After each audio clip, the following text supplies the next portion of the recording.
The line here is now the first part of the lead. Sometime in 2013, an inmate at Ruaraka police station was killed. The inmate was Martin Kome. The killer was the OCS. The OCS was Nahashon Mutua. The High Court that sat in Nairobi had heard blow by blow of how the protector of life and property had taken a life.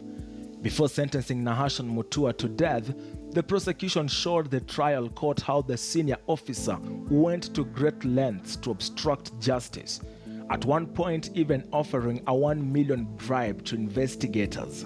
The trial that lasted close to 6 years had also revealed how law enforcement agencies were using the powers bestowed on them to cover up their own crimes. For example, when Nahashon killed Kome after torturing him, he then walked into the cells, picked up one of the other inmates, and ordered that he be accused of the murder. And indeed, he was. The inmate was Kevin Odhiambo. Odhiambo stood trial for a crime he did not commit for over a year. In this country, and literally speaking, people in power can make you guilty of anything. Lives are ended brutally anyhow, and justice may never be found if the accused persons are government officials. The killing of Martin Kome inside a cell by a police officer only raised questions on the number of inmates dying mysteriously in police custody and in correctional facilities. The case, up to the time the lead is going on air today, remains the first high-profile conviction of an officer accused of extrajudicial killing. A body is taken to Nairobi's city mortuary, admitted and logged by police. 25 minutes later, the very police will claim to have found the same body at the Kenyatta National Hospital. But that is not the only problem with John Kibowen. John Kibowen is a problem because he is dead, and his body is speaking to two pathologists in two different languages. This is the lead, Death and a Story, the ghost of Kibowen. I'm Brian Obuya.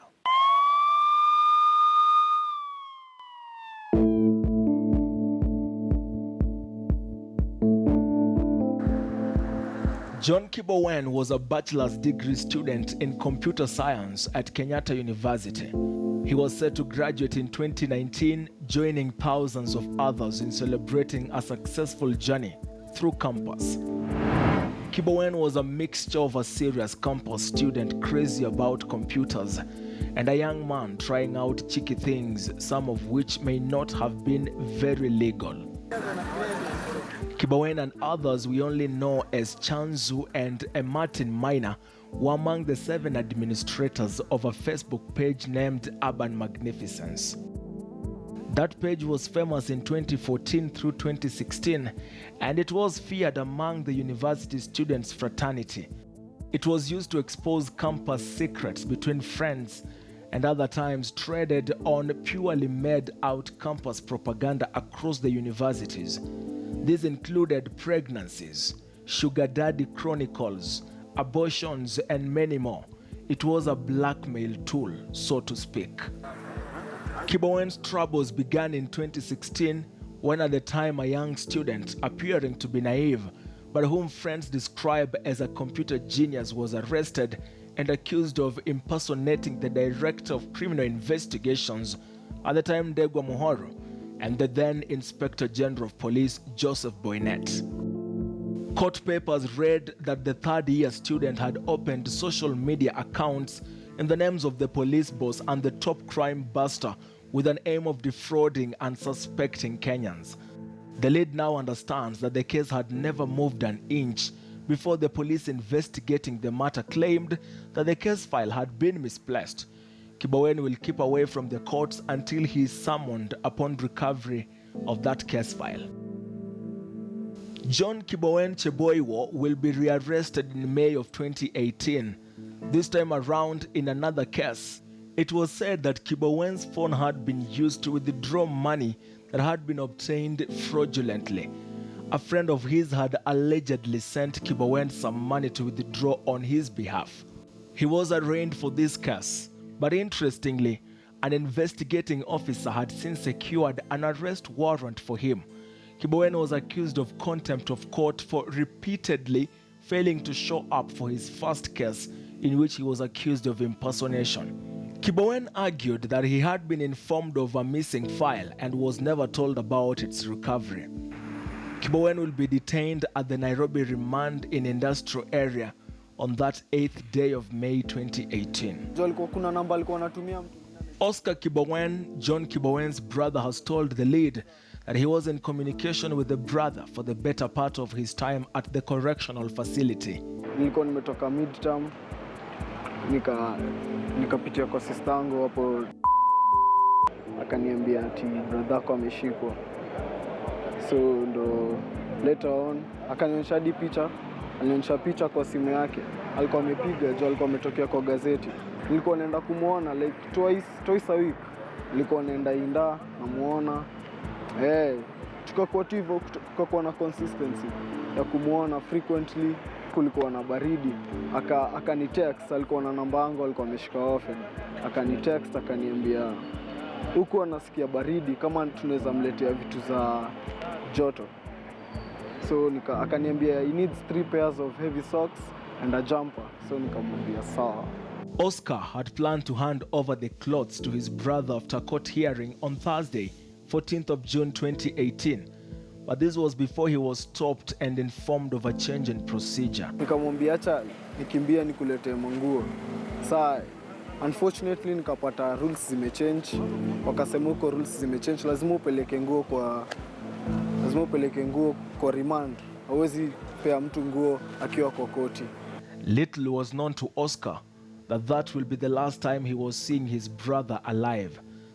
The mother says his son was unable to secure release on bail terms until 4 weeks later. Akanyimwa bond for 3 weeks. The 4th week alipewa. Sasa akipewa sikuwa na pesa. Nikamwambia naenda nyumbani, nikirudi nitakutoa. So nilienda nyumbani tarehe 12 June. Nikarudi 13th. Nikamwambia atatoka on Friday. So Friday sikujua ilikuwa Idi.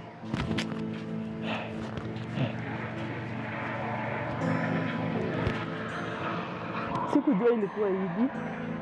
So nikampigia, akaniongelesha on Thursday ambayo ilikuwa 14th. Nikamwambia okay, nimepata pesa, nitakutoa kesho. Akaniambia mama, wewe hujui kesho ni Friday, Good Friday ya Waislamu. Nikamwambia sawa basi, utatoka Monday. Akaniambia ni sawa. And that was not the last phone call the son was making to her. The two will talk for one more time on Friday, 15th of June. That Friday night, Kibowen spoke to his mother at about 10 p.m. on phone. They spoke, among other things, his bail hearing 2 days to come, Monday. Kibowen had painted a picture of an inmate in good health. Kibowen's mother tells the lead that her son did not talk to her about any illness despite her inquiring. That night, Kibowen had asked for some money which was sent to him. Friday usiku hapo nikapata missed call. Lafu later on nikapata a long text ikiniambia, hey bro, sijakula, nimekuwa na njaa. And you know I'm not a food person, but ningetaka unitumie do. So nikaambia mamangu. Nikamwambia mbona hukusema mapema? Akaniambia nitumie tu, kama uko nayo nitumie, at least nipate kitu ya kukula. Nilikuwa na pesa kwa simu, nikachukua nika withdraw 500 kwa ya mshwari yangu. Nikamtumia 450 na ya kutoa. Akanipigia back, akaniambia mama, umepata? Nimepata, asanti. Kibowen had laid out a clear plan to ensure that he did not stay another night at the Nairobi remand. He wanted the brother to visit him on Sunday and deliver clothes ahead of Monday's court proceedings. So akaniambia nitumie Oscar on Sunday, anilete nguo ile nikienda kotini, mkinilipia bond Monday, nifanye nini? itoke. But that will never be. Everything changed for the worst. In just under 15 hours, John Kibowen collapsed and died at noon the next day. That was on Saturday. That is the version the media was treated to a year ago. Tonight, the lead has some narrative.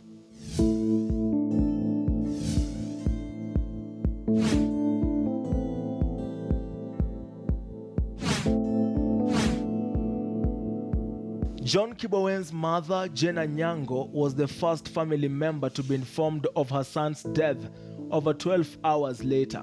Saturday mchana hapo kitu saa 8, mimi nikapigiwa simu. Na ile nikiangalia namba ni ile nilipigia hiyo usiku. Nika receive akaniambia hello. Omsa alikuwa anaongea kama Naija ama Mkongo hivi. Akaniambia you Kibowen's brother, nikamwambia yes. Nikamuuliza can I speak to him? Akaniambia no. Nikamwambia why? Akaniambia I was just confirming if you're Kibowen's brother. Sasa mimi nikaona si kitu serious. Kafika Sunday around saa 3. Nikaa nimeoga, nilikuwa nikuje hapa, nishapaki hizo nguo zake alikuwa nataka huyo mwingine ampelekee. Nikakuta napigiwa simu. Nikaona missed call. But nikiona missed call, nikapiga back. Nikauliza ni nani? Akaniambia mimi naitwa Mutunga, niko industrial area. Unaweza kuja industrial area saa hii? Nikamuuliza kufanya nini saa hii asubuhi industrial area? Akaniambia kijana asikii vizuri, so kuja umuone. Nikatoka kwa nyumba tu hiyo saa nikaenda kufika nilieko hapo nje like 2 hours. So nikamwambia huyo mtu alikuwa anaitwa sijui Mutunga, nikamwambia sasa kwa vile saa ya kuona wafungwa imefika, wacha niingie nione kijana kwanza, halafu ndio ukuje uniambie nini ulikuwa unataka kuniambia. Aniingiza kwa room nyingine hapo. So aliponiingiza kwa hiyo room, akakaa like tena another 30 minutes. Akirudi nikamwambia, "Ai, umeniweka hapa na nilikuambia kuna mali naenda. Si uniitie kijana nimuone." Kaniambia, "Ai mama, kuna shida.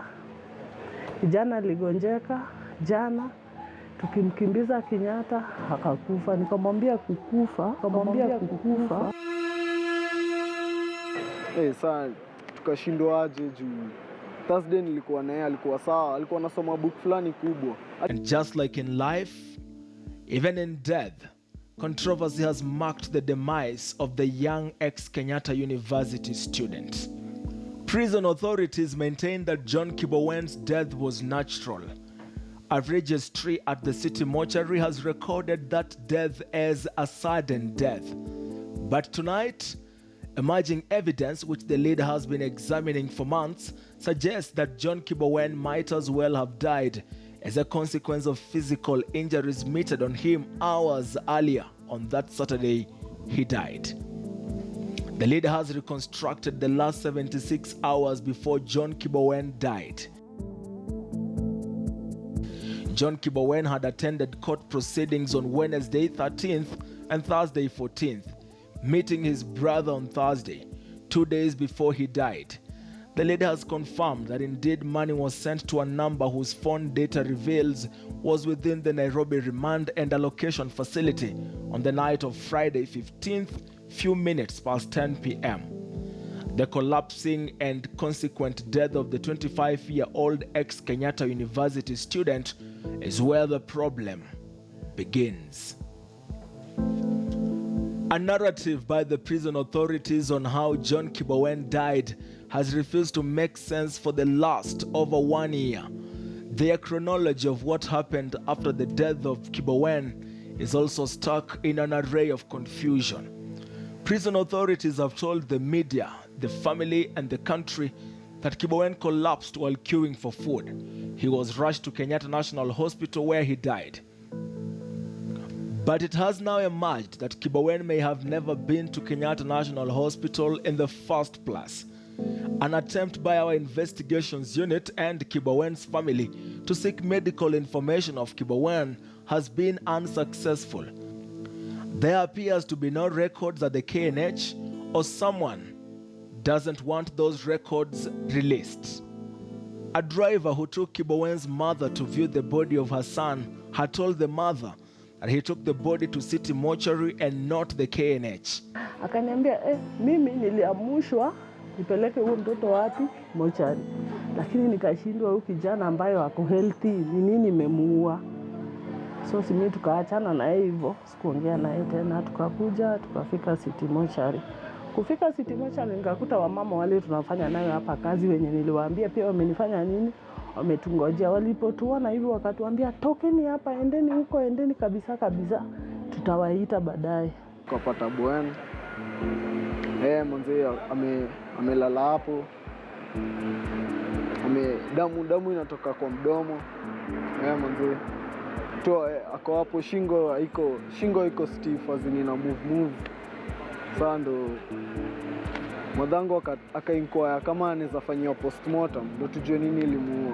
From the onset, the prison authorities had said that a report of Kibowen's death was made at Industrial Area Police Station. They later changed that narrative and claimed that the report was made at Kilimani Police Station. But Kilimani Police Station had no records of a death report of Kibowen when we sought to find out days later. Jenna Nyango will later tell the lead that she had also inquired from the same station and that the station knew nothing about the death of her son. Kwenda Industrial Area Police tukawauliza kama kuna ripoti ya mfungwa yoyote walikuwa wameandika huko. Wakatuambia hakuna ripoti yoyote. Tukitoka hapo tukarudi kwa jela. So tukawauliza huyu kijana alikufa aje? Mwingine akaniambia huyo sijui anaitwa nani, akatuambia alianza kugonjeka Friday, akapewa dawa. Kupewa dawa Friday, asubuhi jioni sijui na nini akapelekwa kwa kliniki yao. So nikamwambia mnadanganya, huyu niliongea na yeye Friday usiku. Waliposikia hivyo wakaangaliana wote wenye walikuwa hapo, wakaniuliza mliongea naye na nini? Nikamwambia tuliongea na yeye na simu hadi nikamtumia pesa. Wakaniitisha hiyo namba, nikamwambia simu imekufa juu sikutaka kuwapea. Nikamwambia simu imekufa. So ndio tukitoka hapo tukaenda Kilimani. Tukienda Kilimani tukaangalia kama waliripoti wapi. Kilimani haikukuwa nayo. Tukitoka huko sasa wakatuambia waliripoti Kenyatta Police Post. Mbeleni haikukuwa, lakini hiyo siku wakatuambia ilikuwa wameripoti huko OB number 19. In an interesting development, one that has painted itself as an attempt to clearly cover up the truth or just a show of half-truths and outright lies, the body of the 25-year-old remandee was admitted at the city mortuary on the very day he died. The body was registered by Police Constable Ogeto of service number 29924 from Kilimani Police Station under the escort of an officer only known to us as Mutune. The body was admitted to the city mortuary at 4:30 in the evening that Saturday, but in a clear contradiction, a police report from Kilimani Police Station showed the body had been found at the Kenyatta National Hospital 25 minutes later at 4:55 p.m. This would essentially mean the body of Kibowen was taken to the hospital after being registered at the city mortuary. It was impractical that a body that was already lying at the morgue was being found at the National Referral Hospital. The registration form appeared to have corrected the police station in charge of the body from Industrial Area Police Station to Kilimani Police Station. The same Kilimani Police Station which from the onset has never had records of the death report. Unless the late John Kibowen was taken to the country's biggest referral hospital already dead, his body would have been preserved at the Kenyatta Farewell Home before being transferred to the city mortuary, if indeed the transfer was necessary. Just where was the body of Kibowen between 12 noon when he allegedly collapsed and at 4:30 p.m. when he was taken to the morgue, or 4:55 p.m. when he was picked at the Kenyatta National Hospital?